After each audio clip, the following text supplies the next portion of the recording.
Você ouve agora Vida Espírita, com Kleber Safi.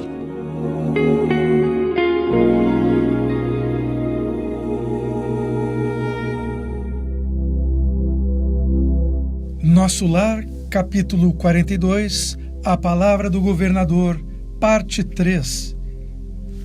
Nesse capítulo falamos da consequência emocional desastrosa da Segunda Guerra Mundial. O medo que assombra a alma de todas as pessoas. A população de Nosso Lar estava aflita e o governador manteve-se presente, trabalhando pelo reajuste do padrão emocional de todos. Um verdadeiro flagelo estava se instalando e, por força das circunstâncias inevitáveis, os cidadãos estavam sendo preparados para desenvolver a melhor resposta emocional possível, a fim de estabilizar o ambiente da colônia. Nós também estamos vivendo flagelos nos tempos atuais. Mudança do clima da Terra, pandemias, guerras. Somos astronautas da grande nave azul, mas ainda como crianças, somos preguiçosamente negligentes com o cuidado de nossa casa sideral. Falando sobre temores e flagelos, hoje vamos fazer um breve estudo sobre o tema Flagelos Destruidores, da terceira parte do Livro dos Espíritos, o capítulo 6, Lei de Destruição, as questões 737 até 742. Então, questão 737. Com que objetivo Deus castiga a humanidade com flagelos destruidores? Resposta: para fazê-la avançar mais depressa. Avançar mais depressa. Está se falando de aceleração de processos. Não temos dito que a destruição é necessária para a regeneração moral dos espíritos, que sobem a cada nova existência um novo degrau rumo à perfeição? É necessário ver com que objetivo alguma coisa é realizada para avaliar os seus resultados. O plano espiritual é um mundo das consequências. As coisas que acontecem em nosso mundo não podem ser avaliadas pelos olhos limitados da existência física, mas pelo olhar além da vida. Nosso ambiente físico é o meio, enquanto que a espiritualidade é o fim, onde os objetivos se concretizam. Então, relendo aqui, abre aspas, é necessário ver com qual objetivo alguma coisa é realizada para avaliar os seus resultados. Os homens julgam os eventos apenas sob o ponto de vista pessoal, chamando flagelos por causa dos prejuízos que ocasionam para a vida material. Esses transtornos são necessários para fazer com que as coisas cheguem mais rapidamente a uma situação melhor, conseguindo em alguns anos o que exigiria muitos séculos. De certo que somos imaturos para enxergar nas fatalidades, nos flagelos, as lições ocultas que impulsionam a humanidade. Ainda precisamos de um toque de fé para aceitar os motivos divinos para tanta dor, sem nos afetarmos com uma revolta natural que surge. As lições estão ocultas nas crises, e o que se apresenta são as ilusões das dores que sentimos. Falta muita estrada a percorrer para enxergarmos a felicidade que se esconde por trás do flagelo. Apenas sentimos as dores e nos admiramos daqueles santos que ainda agradecem por elas. A destruição, meu irmão, é lei natural de Deus, e significa ser uma manifestação das mais grandiosas e perfeitas da justiça de Deus que se faz entre nós. Ao invés do desespero e do temor, um dia iremos agradecer pelas aparentes perturbações dos flagelos, usando os olhos do Espírito para tal compreensão. E vamos à questão 738. Deus não poderia empregar outros meios que não os flagelos destruidores para melhorar a humanidade? Resposta: Sim, e os emprega todos os dias, porque deu a cada um os meios de progredir pelo conhecimento do bem e do mal. É o homem que não os aproveita para progredir. Portanto, é necessário que seja castigado em seu orgulho e sinta a sua própria fraqueza. Vamos seguir aqui, questão 738A. Contudo, nesses flagelos, tanto o homem de bem como o perverso morrem. Isso é justo? Resposta: durante a vida, o homem relaciona tudo ao seu corpo físico e após a morte pensa de forma diferente. E como já dissemos, a vida do corpo representa bem pouca coisa. Um século de seu mundo é um relâmpago no eterno. Os sofrimentos de alguns meses ou alguns dias nada representam. É apenas um ensinamento que servirá para o futuro.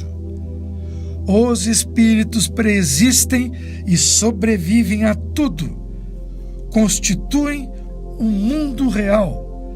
São eles os filhos de Deus e o objeto de toda a sua atenção. Os corpos são apenas os trajes sob os quais aparecem no mundo. Nas grandes calamidades que dizimam os homens, o cenário é semelhante aos de um exército em que os soldados, durante a guerra, ficam com seus uniformes estragados, rotos ou perdidos. O general se preocupa mais com seus soldados do que com seus uniformes. E vamos seguir a sequência, questão 738B. Mas apesar disso, as vítimas desses flagelos não deixam também de ser vítimas. Não é assim? Resposta: se considerar a vida como de fato ela é, e o quanto a vida na matéria é insignificante em relação ao infinito, não daríamos tanta importância. Essas vítimas encontrarão, em outra existência, uma grande compensação aos seus sofrimentos, se souberem suportá-los sem se lamentar.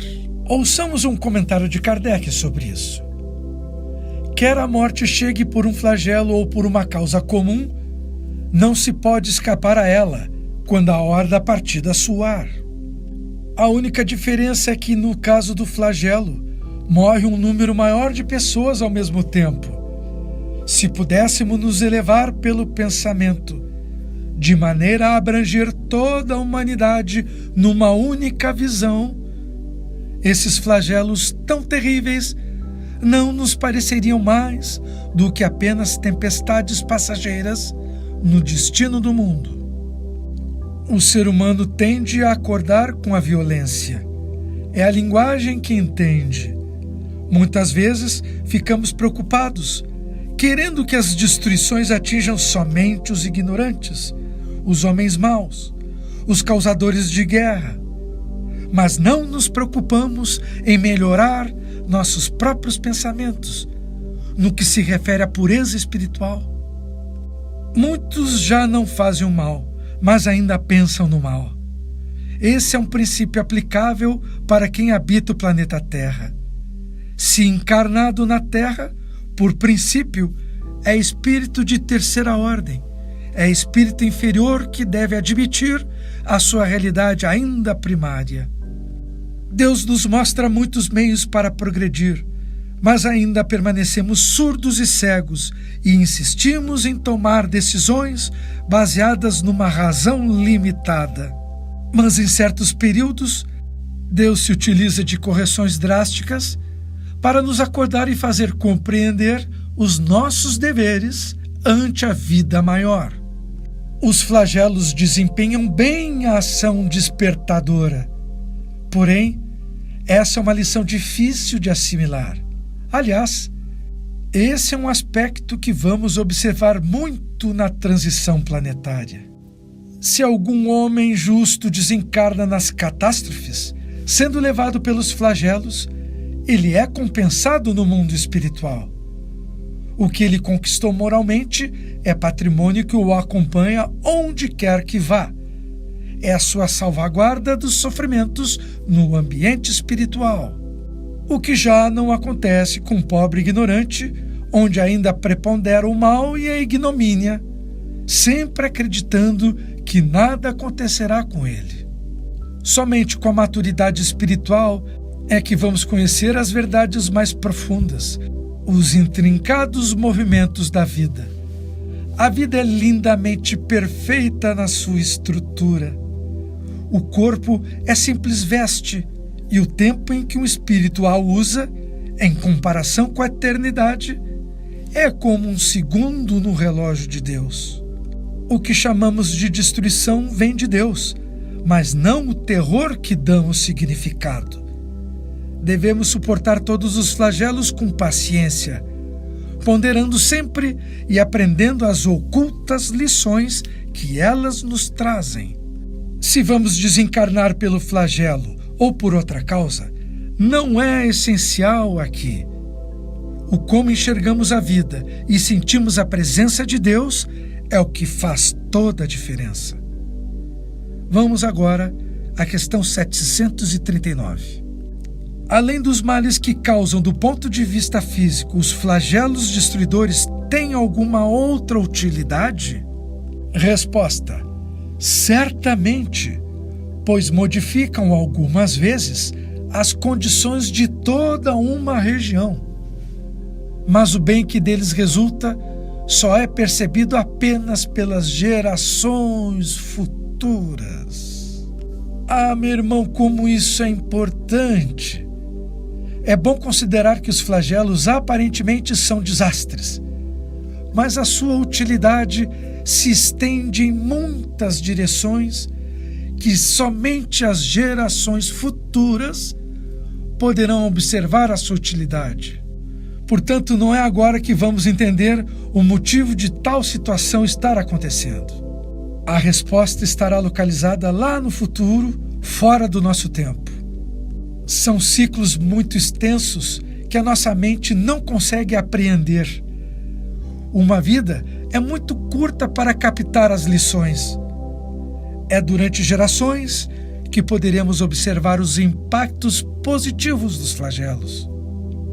Agora, apenas com a fé transcendente, poderemos depositar a confiança nos insondáveis desígnios de Deus.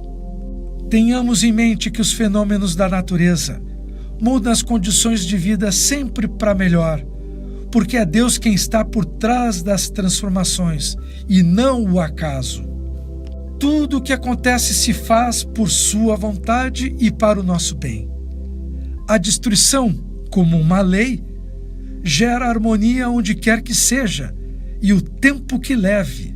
De fato, nada se destrói, mas muda de forma, obedecendo à mente do Criador. No planeta em que estamos, ocorrem convulsões que assombram, e quando tivermos olhos para ver e sentimentos para sentir, teremos a visão macrocósmica do grande movimento. O universo é uma dança contínua, puro movimento, e tudo na vida, meu irmão, tudo é movimento. Mas reconheço que a lei de destruição é difícil de entender, mas talvez seja a mais difícil de se compreender. Vamos falar mais sobre esse fascinante assunto no nosso próximo encontro. Por hoje era isso. Desejo paz a todos e até breve. A Rádio Idefran apresentou Vida Espírita, com Kleber Safi.